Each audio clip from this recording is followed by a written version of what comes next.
May sahod na naman. Dami ko na naman pera. Parang gusto ko i-treat sarili ko ah. Yun, sakto. Gutom na ako. Boss, isang ang order ng pares. I miss you, bebe. Kain naman tayo maya. Dinner tayo sa labas.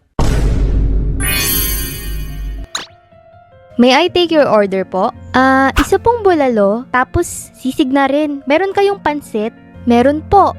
Oh, isa na rin nun. Ikaw, babe. Sige. Okay na sa atin yun. Baka gusto po nilang mag-add ng drinks? Isang Water na lang, miss. Masakit kasi lalamunan ko eh. 30 minutes later. Waiter, bill out na. sige po.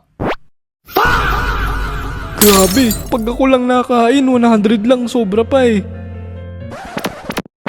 Ay, hindi. Ako na bahala. Ha? Kumuha lang ako ng lipstick.